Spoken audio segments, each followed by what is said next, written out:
오늘은 10월 3일 목요일입니다. 미국의 증시가 이란과 이스라엘 간의 무력 충돌이 격해질 가능성을 경계하면서 강보합으로 마감했습니다. 어제는 미사일 공격으로 이란의 미사일 공격으로 많이 떨어졌었죠. 오늘은 모두 다시 상승했습니다.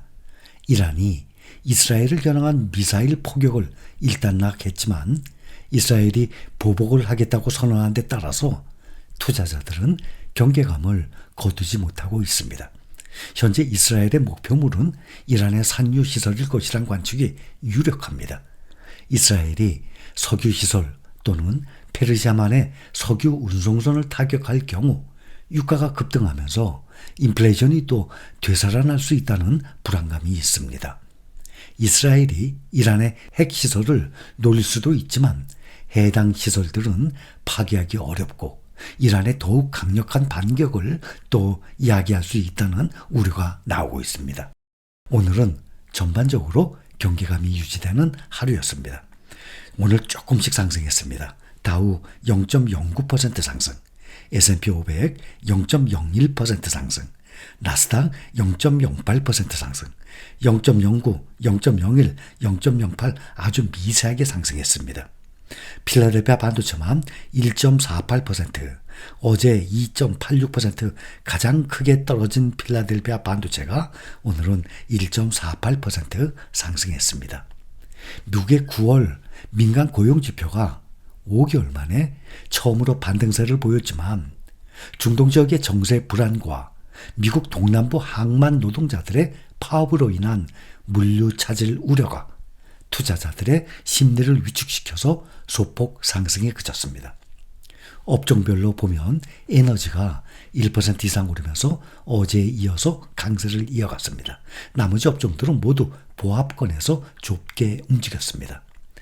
빅테크주들 보면 마이크로소프트, 아마존, 메타, 알파벳이 1% 미만의 하락세로 거래를 마치고 반면에 엔비디아와 애플은 각각 엔비디아 1.5%, 또 애플 0.25% 상승했습니다.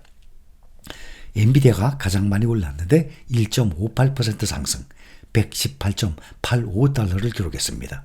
이로써 시총도 2조 9,150억 달러로 늘어서 다시 3조 달러에 다시 근접했습니다.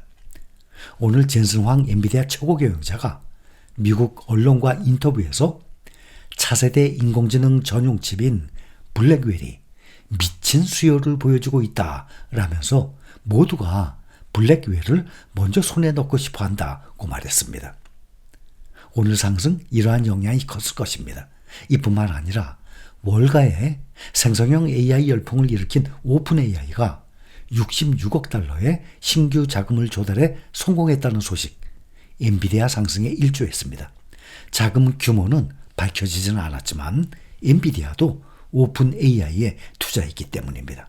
오픈 AI 66억 달러 신규 자금 조달에 대한 것은 다시 말씀드릴 것이고, 테슬라 3분기 차량 인도 규모가 월가 예상치에 못 미쳤다는 소식에 장중에 6% 넘게 하락을 하다가 3.49%의 하락률로 거래를 마쳤습니다.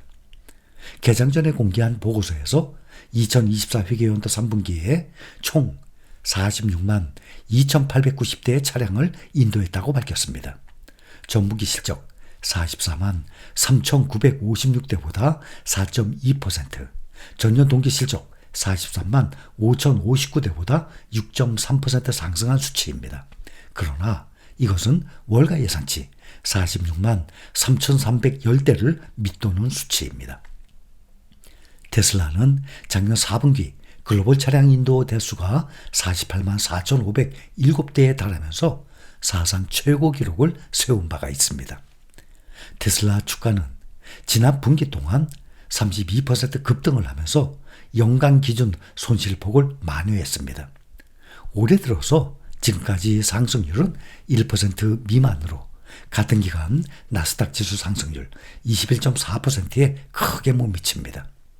테슬라는 중국을 필두로 신생 전기차 업체가 우후죽순 등장을 하면서 경쟁 압력을 받고 있습니다.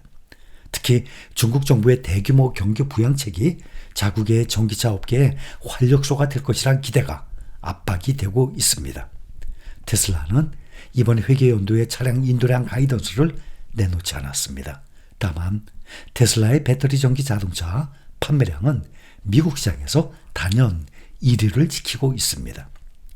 간격을 둔 2위 자리는 현대차가 차지하고 있습니다.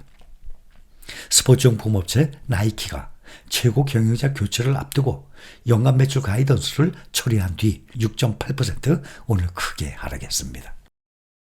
금요일에는 가장 중요한 고용 보고서가 발표되고 다음 주말부터는 3분기 실적 발표가 시작이 됩니다. 시장의 악재가 이어지고 있지만 바클레이스와 골드만삭스, 뱅크 오브 아메리카 등은 여전히 연말 랠리에 대한 가능성을 열어두고 있습니다.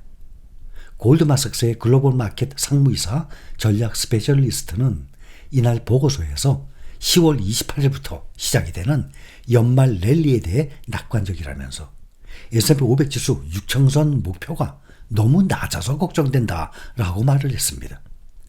향후 3주 동안 미국 증시에 대해서 전술적으로 약세를 예상한다고 덧붙였습니다. 그에 따르면 이달 들어서 기업들은 자사주 매입을 통한 주가 부양의 제한을 받고 한 달 앞으로 대선과 현재 이어지는 지정학 이슈 등으로 알고리즘 펀드의 하방 압력이 증가하면서 3주간 시장 변동이 이어질 것으로 전망하고 있습니다. 미국 항만 노조의 전면 파업도 인플레이션 불안감을 자극하고 있습니다. 항만 노조가 50년 만에 파업에 돌입하면서 미국 동부 해안과 걸프만 항구가 정상적으로 가동되지 못하고 있습니다.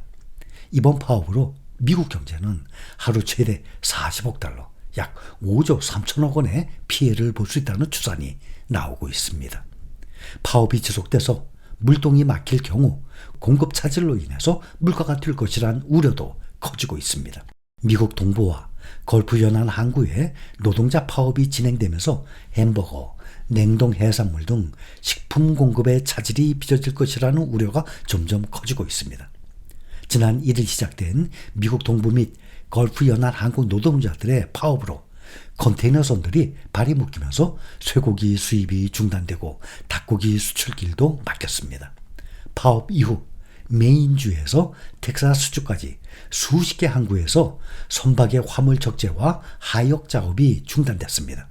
특히 소고기 공급 부족으로 수입 소고기에 의존해서 햄버거를 만들던 레스토랑과 소매 업체들이 큰 어려움을 겪고 있습니다. 미국은 심각한 가뭄과 곡물 가격 상승으로 쇠고기 생산량이 감소하면서 수입 쇠고기 의존도가 높아진 상황입니다. 미국의 농무부 데이터에 따르면 올해 7월까지 호주산 쇠고기 수입은 전년 동기 대비 72% 급증했습니다. 뉴질랜드와 브라질산 쇠고기 수입량도 증가 추세입니다. 파업으로 쇠고기 수입이 막히면서 햄버거 가격 인상은 물론 공급 부족 사태까지 우려되고 있습니다. 전문가들은 파업 장기화 시 식품 부족 현상과 가격 급등이 불가피할 것으로 전망합니다. 식품 공급망 혼란을 막기 위해서는 노사 간의 협상 타결이 시급합니다. 파업이 조기에 마무리되지 않을 경우 소비자들은 식품 가격 급등과 공급 부족이라는 이중고를 겪게 될 수 있습니다.